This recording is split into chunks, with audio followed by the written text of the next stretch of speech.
Hello जी, कैसे हैं आप लोग? स्वागत है सबका। कैसे हैं आप लोग? सब बढ़िया? जय हिंद। एक बार बता देंगे वॉइस क्लियर है, पिक ब्यूटीफुल है कि? जय हिंद जय हिंद। तो आज बाइनोमियल थ्योरम का हम डे 2 कर रहे हैं। कल की क्लास के अंदर मैंने आपको बेसिक बातें बताई थी बाइनोमियल थ्योरम की, कि कैसे एक्सपेंशन करते हैं, नंबर ऑफ टर्म्स कैसे निकालते हैं, किसी टर्म को कैसे निकालते हैं, और एक बात और बताई थी, मिडल टर्म कैसे निकालते हैं। राइट है ना? ये बातें बताई थी कि नहीं? मिडल टर्म कैसे निकालते हैं।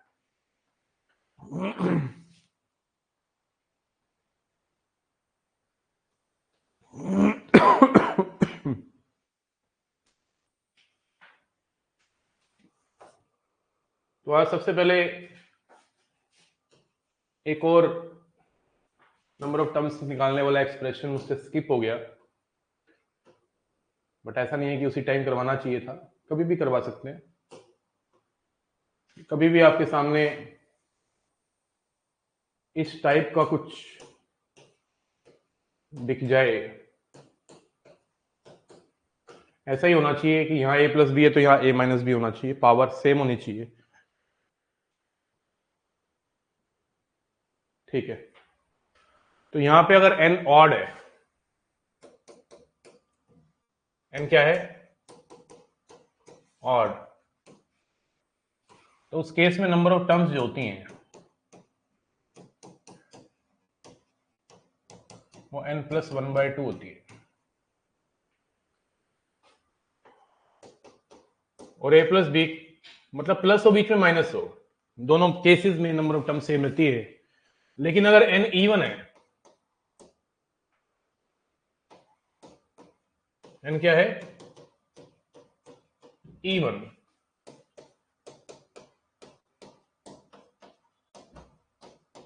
तो उस केस में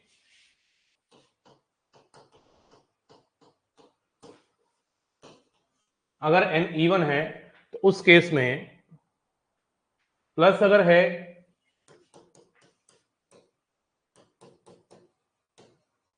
तो नंबर ऑफ टर्म्स होंगी n/2 + 1, माइनस है तो नंबर ऑफ टर्म्स होंगी n/2।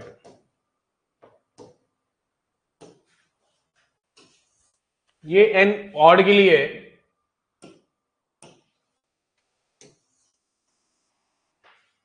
और ये n इवन के लिए।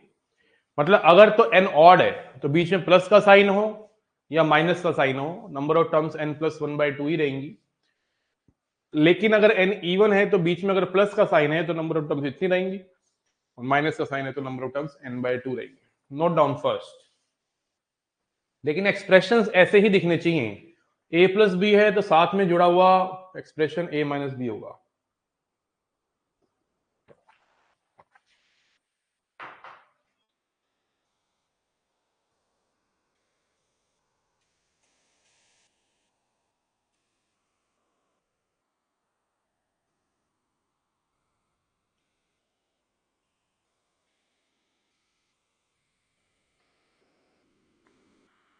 Note down.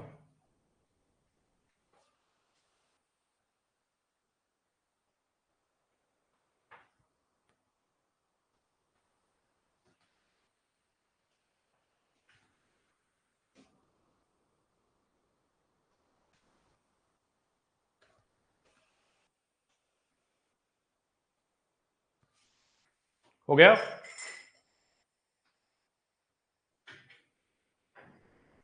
डन।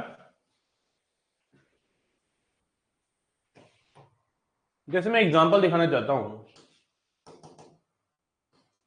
मान लो कोई आपसे पूछता है कि find the number of terms.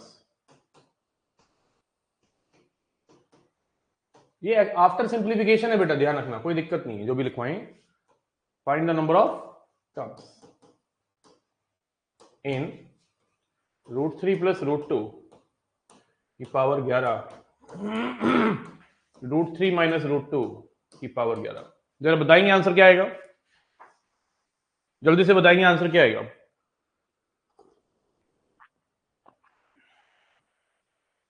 Tell me the answer. √3 plus √2 की पावर 11 प्लस √3 माइनस √2 की पावर 11 में नंबर ऑफ टर्म्स कितनी होंगी?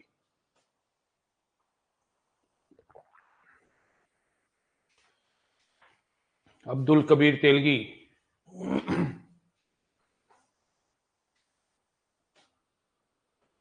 छः।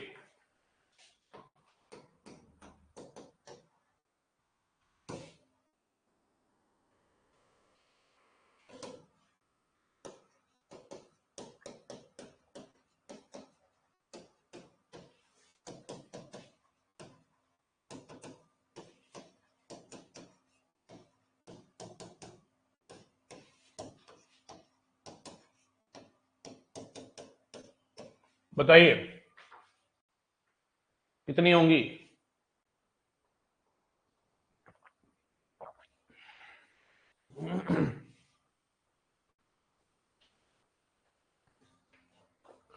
कितनी होंगी? 3। बहुत बढ़िया, क्योंकि यहाँ पे इवन है और बीच में माइनस का साइन है तो n/2 होती है।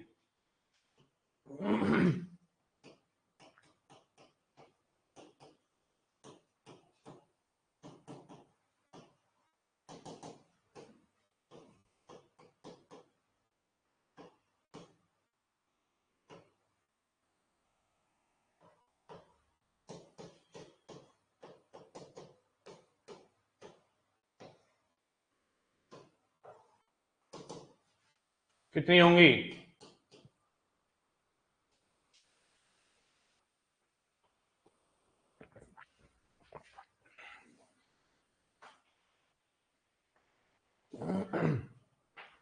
Twenty one. बहुत बढ़िया। समझ पा रहे हैं कि नहीं पा रहे? इस टाइप के एक्सप्रेशंस की नंबर ऑफ टर्म्स निकालनी हो तो आपके लिए क्वेश्चन सिर्फ मात्र 10 सेकंड का रह जाता है, गोला भरने के साथ। विद गोला।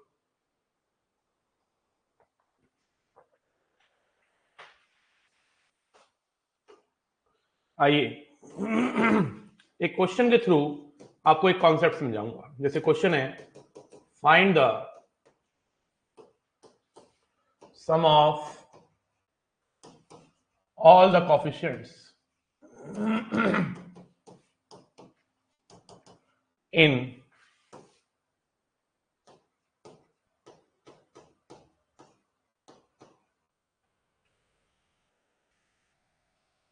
find the sum of all the coefficients, find the sum of the coefficients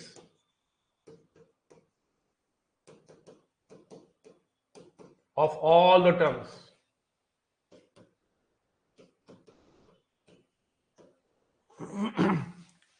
in this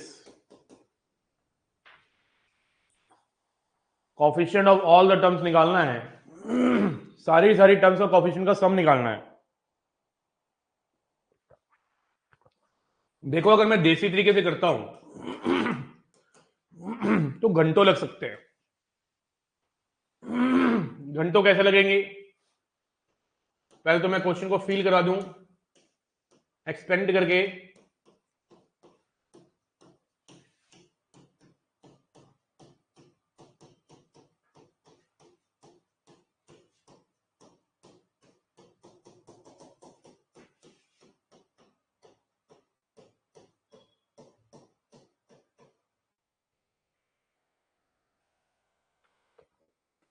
कितनी टर्म्स हैं? 11। कह रहा है इन 11 की 11 टर्म्स का जो कॉफिशिएंट है उनका सम चाहिए। Sum of the coefficients of all the terms in this expression. बताओ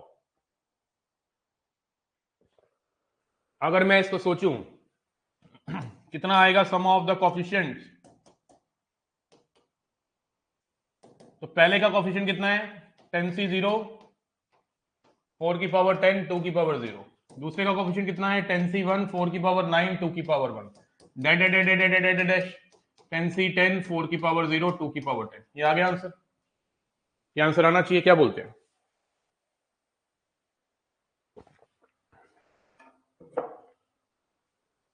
नहीं? लेकिन इसको निकालते निकालते तो पागल हो जाएंगे। कोई हल्की वाली चीज थोड़ी ना ये। कि 4 की पावर 10 को मैं सोल्व करूं, 4 की पावर 9 को सॉल्व करके 2 और 10 से मल्टीप्लाई, बहुत ही लेंथी कैलकुलेशन है। और सोचो यहां अगर 100 होता तो 101 टर्म होती, तो पहली टर्म भी 4 की पावर 100 होता, तो इसका मतलब ये तो नहीं करना। लेकिन हमें इतना पता चल चुका है कि हमें क्या करना है, हमें ये निकालना है, राइट। तो खुद सोचिए ये कैसे आएगा, इसको देखिए और इसको देखिए, ऐसा क्या किया जाए ये आ जाए। दोनों तरफ ऐसा क्या किया जाए इस एक्सपेंशन में कि ये बन जाए, x को 1 डाल दिया जाए, x को 1। जैसे ही आप x को 1 डालेंगे, जैसे ही आप x को 1 डालेंगे तो ये बन जाएगा राइट में जो हमें चाहिए। तो लेफ्ट में क्या बन जाएगा, 6 की पावर 10, ये आंसर है। कितना बन जाएगा, 6 की पावर 10। जैसे ही आप वेरिएबल्स को 1 से रिप्लेस करते हैं किसी भी एक्सपेंशन में, whether it is binomial, trinomial, multinomial, whatever, you get the sum of the coefficients of all the terms. मतलब आपने सीखा for finding sum of the coefficients of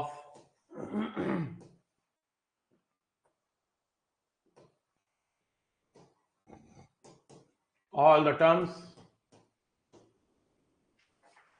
in any expansion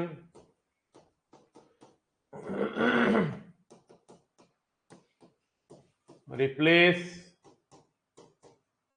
the variables by 1। किसी भी expansion में sum of the coefficient of all the terms निकालना हो तो आंख बंद करके वेरिएबल को रिप्लेस कर दो 1 से। आंख बंद करके वेरिएबल को रिप्लेस कर दो 1 से।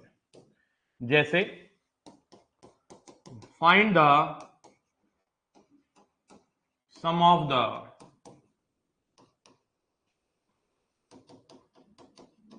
Coefficients of all the terms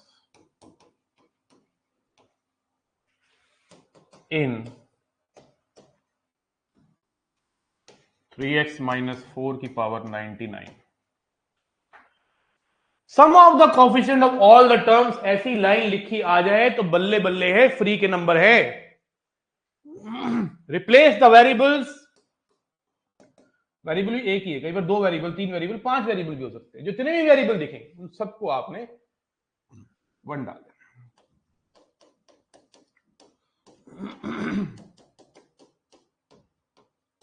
-1 answer, खत्म बात।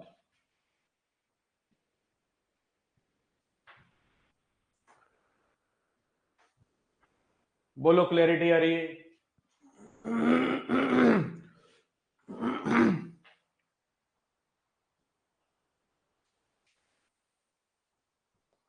समझ रहे हो, लिख रहे हो कि नहीं? Finding the, for finding the sum of the coefficients of all the terms in any expansion replace the variables by 1।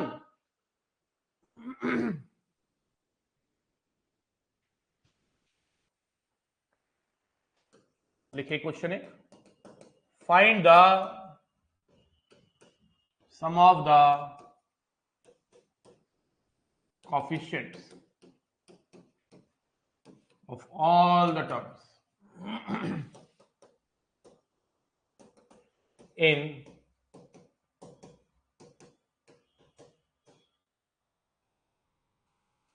2x minus 3 by y plus 5z की पावर 8।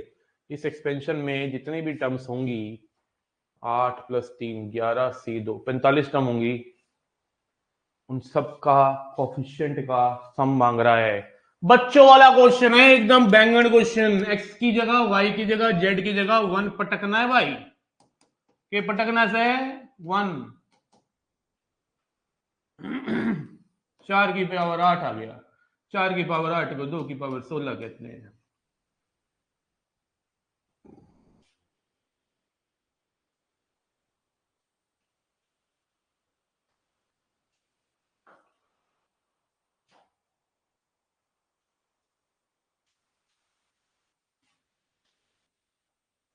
ठीक है,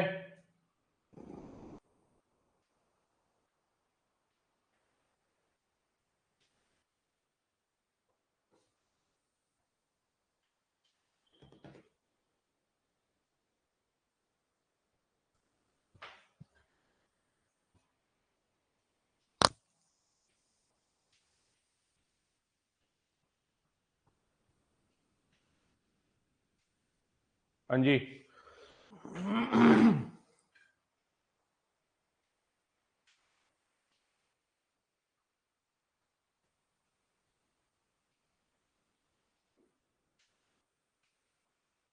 हाँ जी, finding the sum of the coefficient of all the term any expansion. ये मत सोचो sir यहां तो ट्राइनोमियल एक्सपेंशन आ गई। अरे ट्राइनोमियल आए या मल्टीनोमियल आए, आपको सारे वेरिएबल्स को 1 डालना है, sum of the coefficient of all the terms आ जाएगा।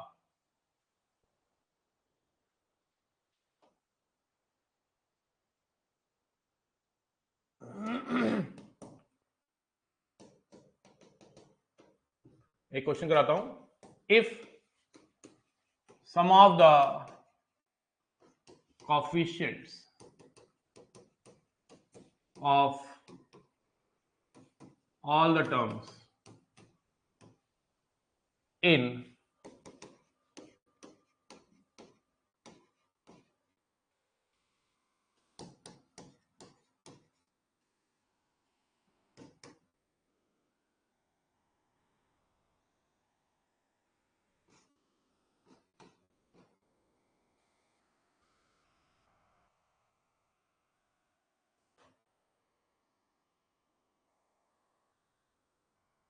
vanishes, find alpha।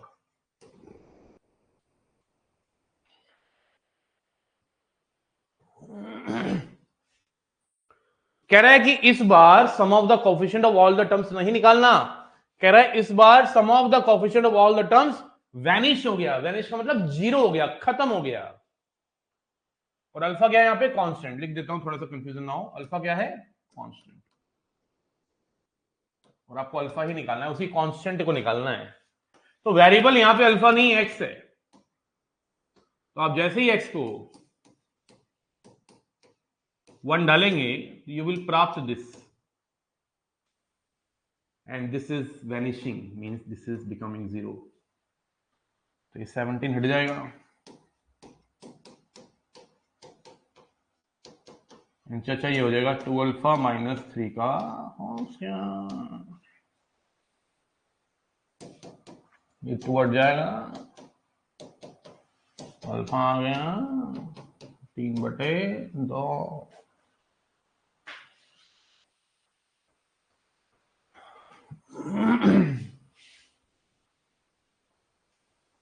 इस बार sum of the coefficient of all the terms नहीं मांगा उसने। गौरव गलती कर दी बेटा, देख ले, चेक कर ले एक बार। इस बार वो कह रहे हैं sum of the coefficient of all the terms. उसने बताया भी अल्फा कांस्टेंट है, ताकि आपको ये पता चल जाए कि वेरिएबल क्या है। वेरिएबल एक्स है। ये आ गया सम ऑफ द कोफिशिएंट, एक्स को 1 डाल के, और ये वैनिश हो गया, ये खत्म हो गया, मतलब ये 0 हो गया। एंड चाचा यहां पे अल्फा की वैल्यू आ गई 3/2। बोलो किस किस को क्लियर है? बोलो जुबा केसरी, बोलो हुई केसरी।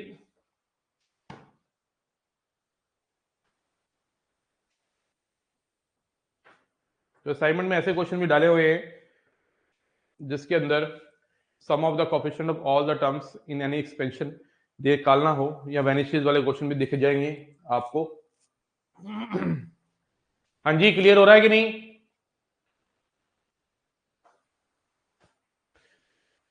तो आइए एक और कॉन्सेप्ट करवाते हैं आपको क्वेश्चंस के थ्रू।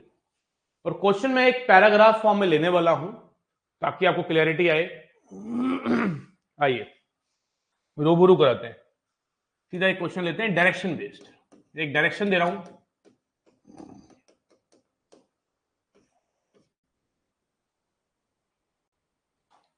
डायरेक्शन में आपको एक एक्सपेंशन दिया जा रहा है,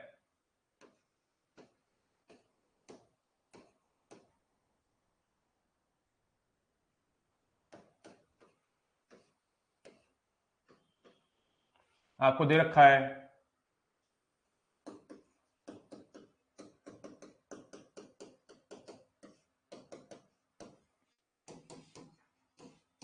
एक ट्राइनोमियल एक्सपेंशन है,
ये हमारे पास 6 क्वेश्चन है, ठीक है ना। अभी तक मैं बाइनोमियल की एकदम बेसिक बातें बता रहा हूँ, मिडिल टर्म बताइए, आपको टर्म को निकालना सिखाया, नंबर ऑफ टर्म्स को निकालना सिखाया, sum of the coefficient of all the terms बताई। अब मैं आपको बताने वाला हूँ कि किस तरीके से sum of the terms occupying odd places and sum of the terms occupying even places निकालते हैं। और उसी के अंदर मैंने कुछ और मसालेदार क्वेश्चन डाल दिए हैं जो आप सीखेंगे। आपको कह रहा है ये एक एक्सपेंशन है जिसमें इसको हम ओपन करें तो सिंप्लीफिकेशन करके ये ऐसे ओपन होती है, जिसमें a0 है, a1 है, उनके कोफिशिएंट, तीसरी टर्म का कोफिशिएंट a2 है, चौथी टर्म का कोफिशिएंट a3 है, और n+1th जो भी टर्म होगी, n+1th तो नहीं बोलनी चाहिए, जो भी होगी, यहाँ पे ना n ले लेते हैं और अच्छा लगेगा क्वेश्चन। जो इनसे भी टर्म है n मान लेते हैं, ठीक है, जो उनसे भी टर्म है। अब n+1 तो बोलना गलत है क्योंकि ये बाइनोमियल नहीं है कि सीधा n+1 कर दूं, इसके अंदर जो भी टर्म होगी लास्ट वाली उसको मैंने an(xn) लिख दिया है। और आपसे ये क्वेश्चन 6 पूछ रहा है जो बहुत काम के क्वेश्चन है। तो प्यारे बच्चों मुझे बताओ, पहला क्वेश्चन जो है उसमें a0 कैसे निकलेगा, ऐसा क्या किया जाए दोनों तरफ कि a0 आ जाए। What should be done both the sides, a0 आ जाए, जरा बताएंगे सब बच्चे मिलके, ऐसा क्या किया जाए दोनों तरफ कि a0 की प्राप्ति हो। बेटा जल्दी से बताएंगे, a0 की प्राप्ति के लिए ऐसा क्या किया जाए दोनों तरफ, जल्दी बताएंगे। x को 0, बहुत बढ़िया। तो जैसे ही आप x को 0 डालेंगे यहां आ जाएगा 4 की पावर n और यहां आ जाएगा a0। तो पहला क्वेश्चन का आंसर तो कितना सिंपल था कि कोई भी एक्सपेंशन में अगर आपको एक ऐसी टर्म निकालनी हो जो कांस्टेंट हो, जिसके साथ x ना हो, तो सीधा x को 0 डाल दो, ठीक है ना। ऐसे क्वेश्चन में, हर क्वेश्चन में नहीं होता, ठीक है। और ठीक है, आप अगले 2 क्वेश्चन जरा करके दिखाओ मुझे, मैं आ रहा हूं अगले 2 क्वेश्चन।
हो गया पहला?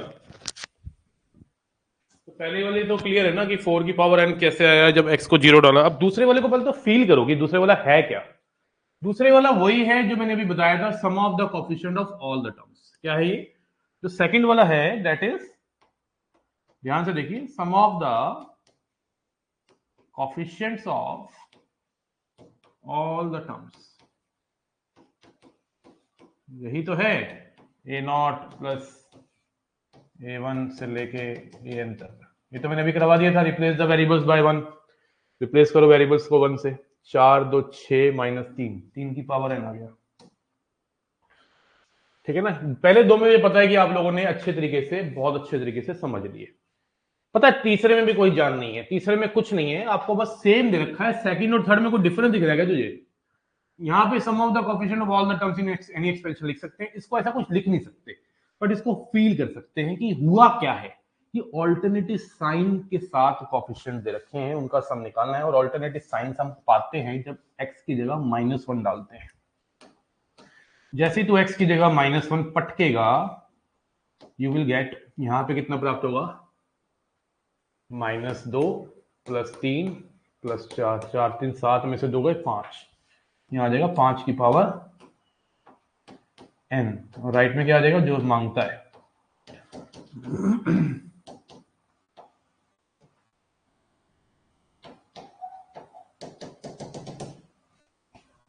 समझ आए पहले 3?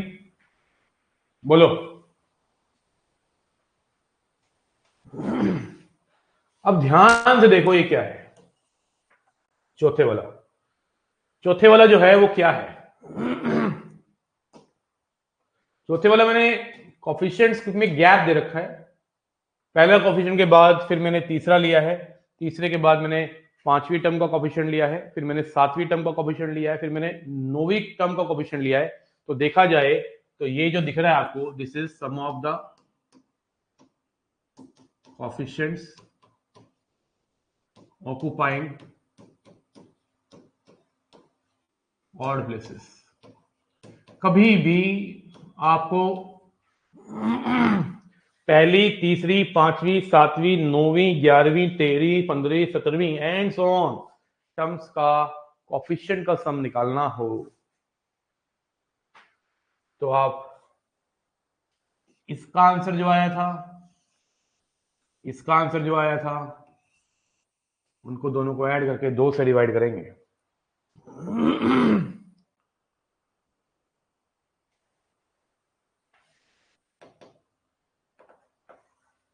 जो इसका आंसर आया था, मतलब जो आंसर आया दूसरे का, वो था 3 की पावर n। और जो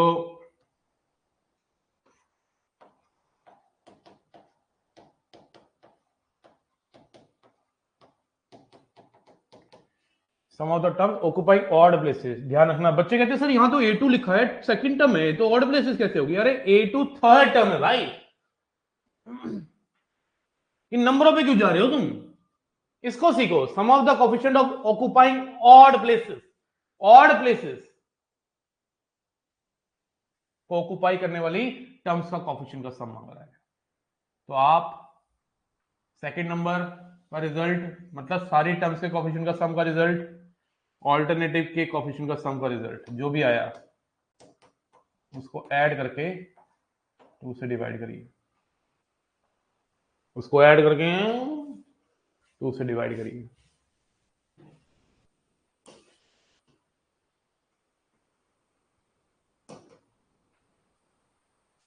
क्यों होगा भाई, ये भी समझ लो। आप खुद सोचो ना, अगर आप ऐड करोगे, आप खुद सोचो, अगर आप ऐड करोगे, देखो इसको जब आप ऐड करोगे, इसमें सोचो,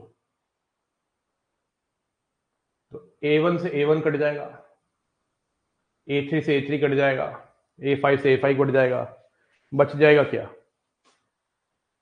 A0, A3, A5, और वो भी दो टाइम्स, 2 टाइम्स ऐड हो गया, 2 बार ऐड हो गया। A2 2 बार, A4 ऐड हो जाएगा 2 बार, तो ट्वाइस हो जाएगा। इसलिए 2 नीचे जाके डिवाइड हो जाता है। तो कभी भी आपको sum of the coefficients occupying odd places, sum of the coefficient of all the terms occupying odd places निकालना हो तो एक बार आसान शब्दों में लिख दूं, आसान शब्दों में लिख दूं, x को -1 डाला प्लस x को 1 डाला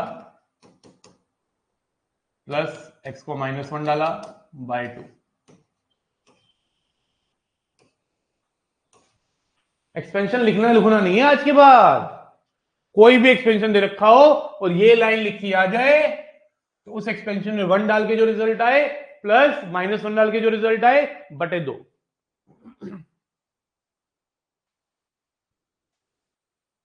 पांचवा देखते हैं। पांचवा है a1 माइनस पांचवा है, ये प्लस है यार, मैंने थोड़ा गलत लिखा हुआ, सॉरी। पांचवा है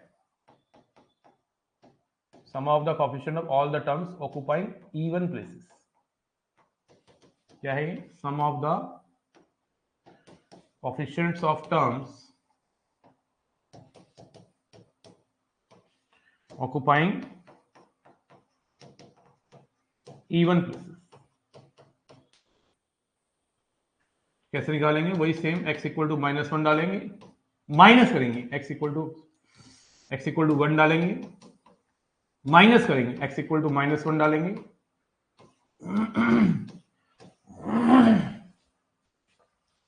तो इस बार जो आंसर आया वो 3 की पावर n -5 की पावर n बटे 2।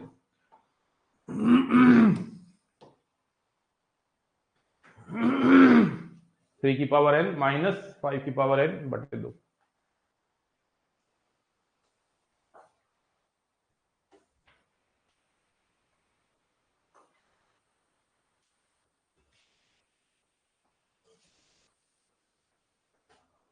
छठा पॉइंट कहता है कि आपको कह रहा है कि a1 निकालिए। क्या निकालिए? a1। हमारी जो एक्सपेंशन है वो ये है,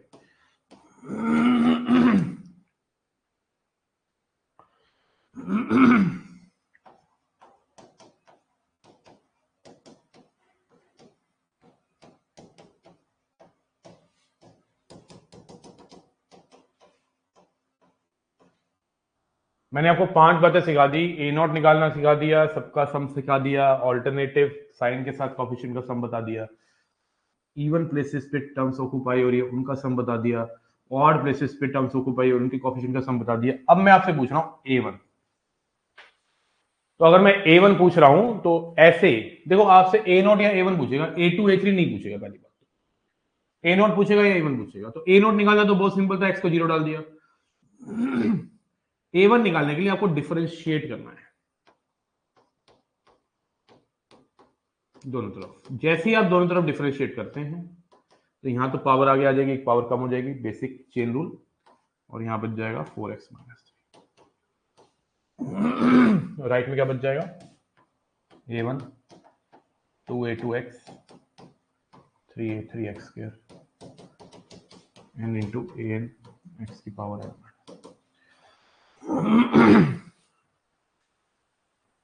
अब आप x को 0 डाल देंगे।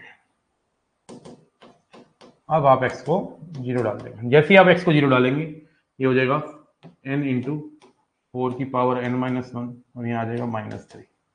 तो आ जाएगा राइट में a1। तो a1 आ गया -3n इंटू 4 की power n minus 1 -3n into 4 की पावर n माइनस 1।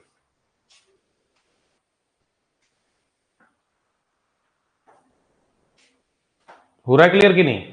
तो 5 बातें सीखी है आपने, 5 नहीं 6 बातें सीखी हैं आपने। a0 निकालना, a1 निकालना, sum of the coefficient of all the terms, sum of the coefficient all alternative terms, sum of the coefficient of all even number of terms, terms occupying even places, occupying odd places।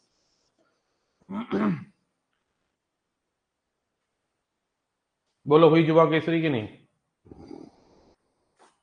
बोलो बोलो, जुबा कैसे हुई कि नहीं?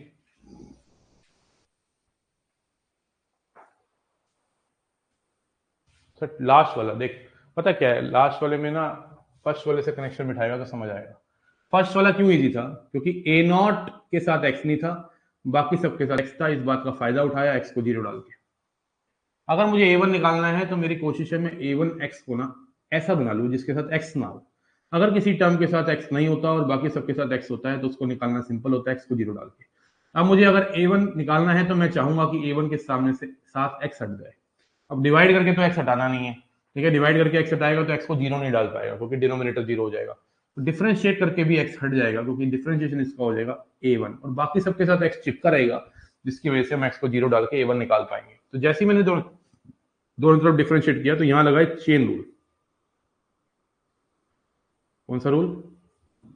Chain rule. Chain rule कहता है power आगे एक पावर कम फिर बेस का डेरिवेटिव। बेसिक डेरिवेटिव आपको आना चाहिए, कैलकुलस में पढ़ाया जाएगा। यहां भी डिफरेंशिएट कर दिया, डिफरेंशिएट करने के बाद एक्स को जब जीरो डाला तो लेफ्ट हैंड साइड बन गई है और राइट हैंड साइड a1 बन गई जो हमें चाहिए थी। हो ये 6 के 6 क्लियर कि नहीं? एक बार बताएंगे जरा बच्चों, 6 के 6 क्लियर है आपको कि नहीं? क्योंकि मैं क्वेश्चन बनाने वाला हूं और उनसे 6 के 6 क्वेश्चन दोबारा लिखने वाला हूं, आप लोग करके दिखाएंगे, आप लोग करके दिखाएंगे।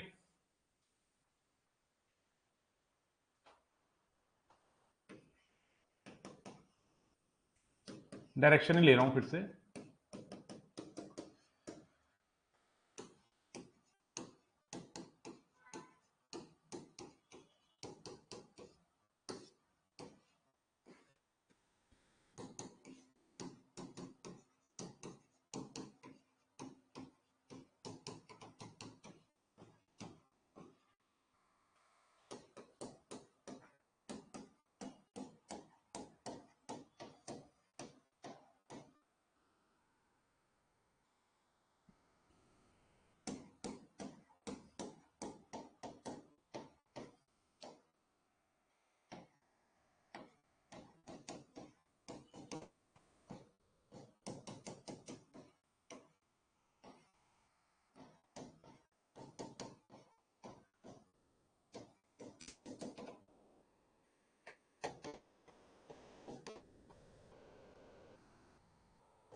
ये नॉट निकालने के लिए आपको एक्स को जीरो डालना पड़ेगा, 1 की पावर n आ गया।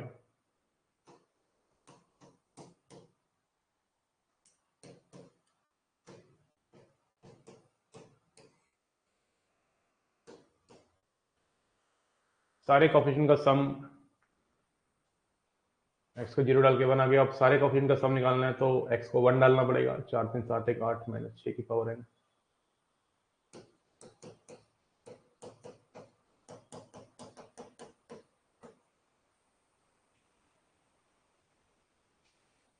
सेकंड का आंसर आ गया।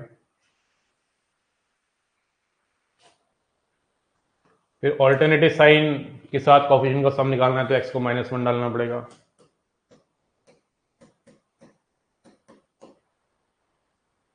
टू की पावर n।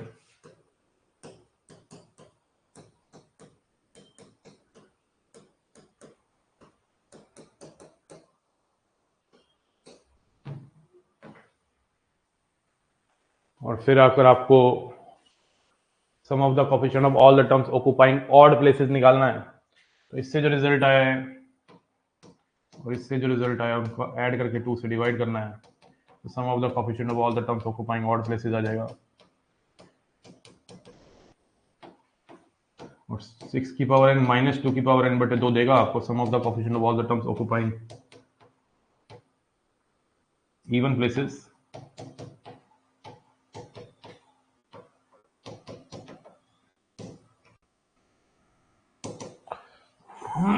और अगर आपको a1 निकालना है तो a1 निकालने के लिए आपको इसको डिफरेंशिएट करना पड़ेगा, और डिफरेंशिएशन के लिए बेसिक चेन रूल लगता है। पावर आगे,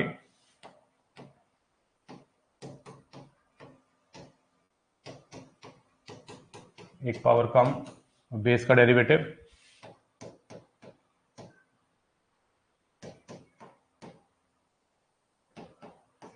इक्वल टू क्या आ जाएगा,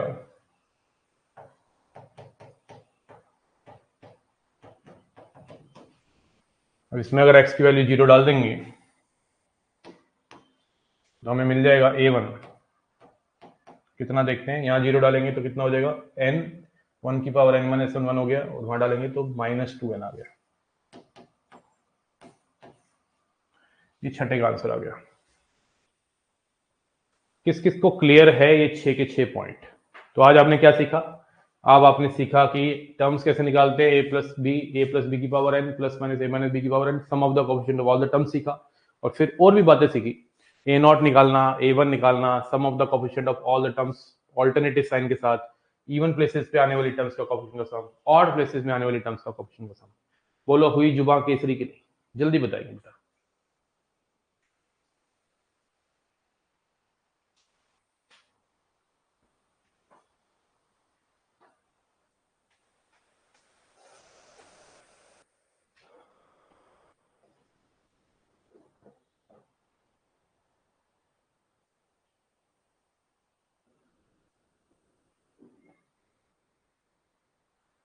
बोलो बोलो, क्लियर है कि नहीं?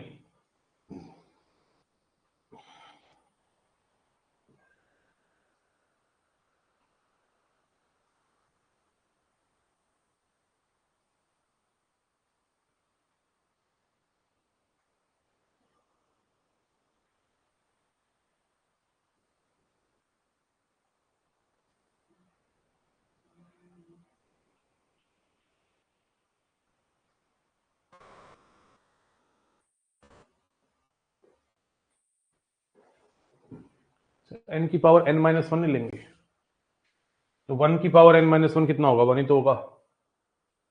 अगर तो पावर n माइनस 1 तो लिखी है, लेकिन जब तू x को 0 डालेगा तो 1 की पावर n माइनस 1 तो क्या होगा, n माइनस 1, 1 की पावर तो कुछ भी 1 होता ना, 1 की पावर एनीथिंग 1 होता।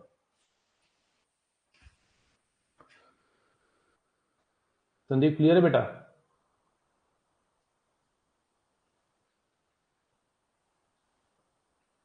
बहुत बढ़िया, मैं उम्मीद कर रहा हूँ आप प्रॉपर नोट्स बना रहे हैं, ठीक है ना? मिलते हैं शाम में और इसको आगे लेके जाएंगे। बस 2 से 3 क्लासेस मुझे अगर और मिल जाती है ना, मतलब आज शाम को ले ली जाए और सुबह ले ली जाए, तो थ्योरी खत्म हो जाएगी, क्वेश्चंस की प्रैक्टिस आप कर सकते हैं। जितने भी क्वेश्चन दिख रहे हैं ना, sum of the coefficient of all the terms वाले, उन सबको कर लेना। नेक्स्ट क्लास बड़ी इंपॉर्टेंट है क्योंकि उसमें पढ़ाने वाला हूँ independent of terms, negative index क्या होता है, और कुछ कुछ अच्छी अच्छी प्यारी प्यारी बातें हम करेंगे, ठीक है ना? तो मैं उम्मीद करता हूँ जितने भी कॉन्सेप्ट कराए, अब तक मैं 6 कॉन्सेप्ट करवा चुका हूँ बाइनोमियल थ्योरम में, 6 के 6 क्लियर है।